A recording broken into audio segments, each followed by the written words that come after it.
Hello, this is Laura McHarrie at The Hidden Edge with another tea break tip on how to use business models and tools to help you manage your growing business.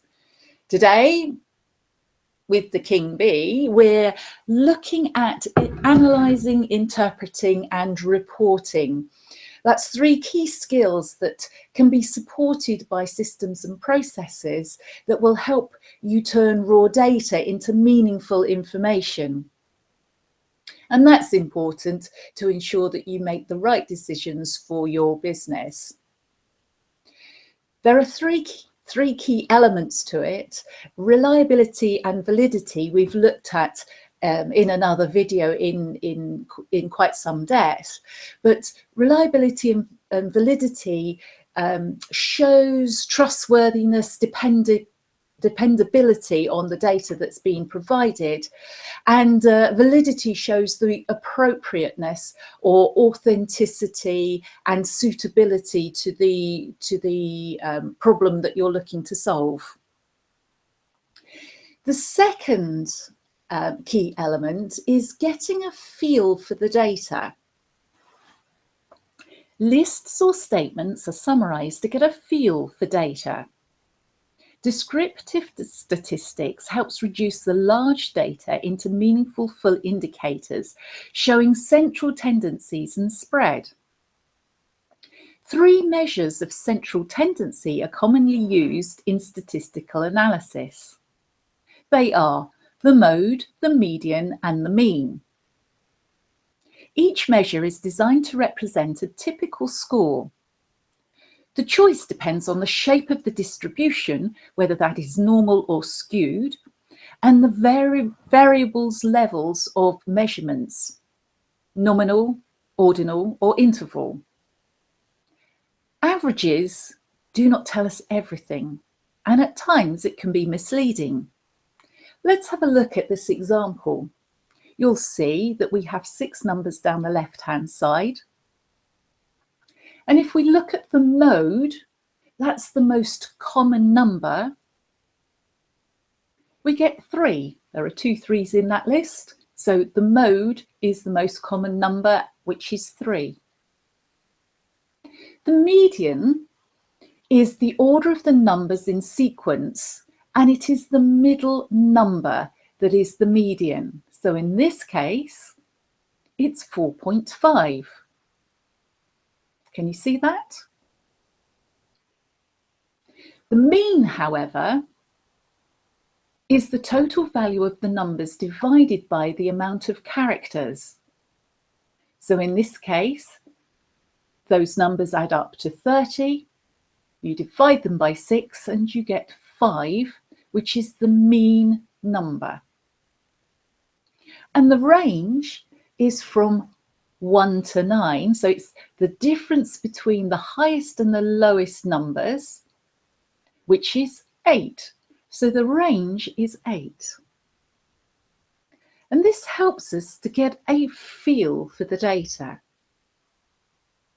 When we're looking at data interpretation, we need to consider the hypotheses or the benchmark or the starting point that we're going to measure the data against.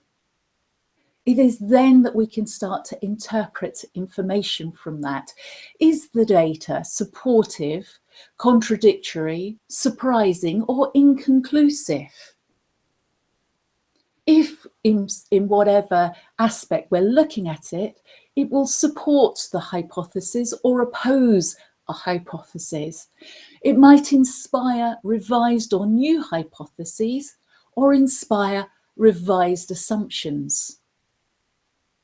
The key is knowing what it is that we're measuring against or testing against. Then start with a clearly defined executive summary.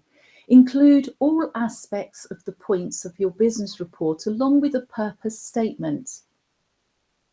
Also include a high-level overview of your recommendations at the end of the business report. Depending on the length of the report, you may want to include that table of contents or at least a bulleted summary of the sections. The executive summary is one of the most important parts of the business report because it's the first thing that your executives will look at and will set a tone for the rest of the report. The introduction should only be a couple of sentences that set up the upcoming content of the report. Write your key findings in a clear, succinct manner. Bullet points or numbers work well.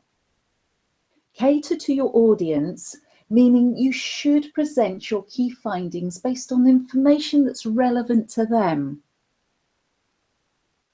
Write objective statements and include facts and figures to back up those statements.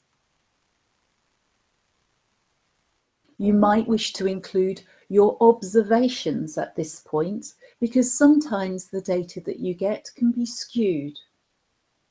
You may also want to make it clear how you determine the averages and why. Write a conclusion section to summarize your key findings. Keep this section short and support your conclusions with your key findings. Develop the final recommendations section. Recommendations are more subjective in nature and one of the most important parts when writing a business report.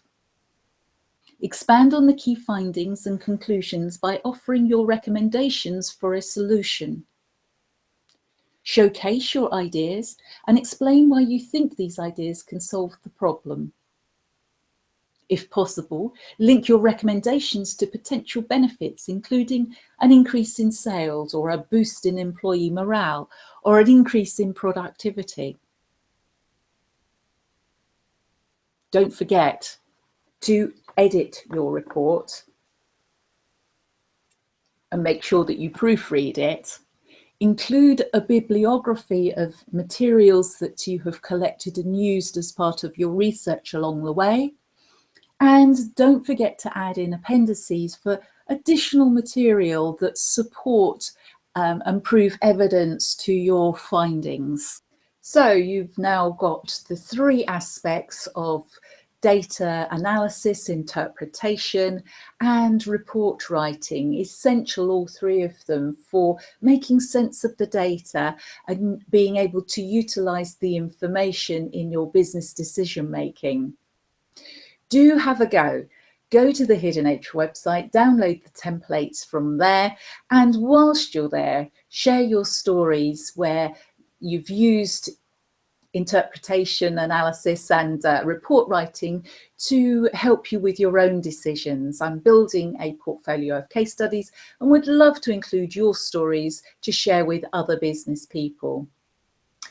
In the meantime, that's it from me and the King Bee. Till next tea break.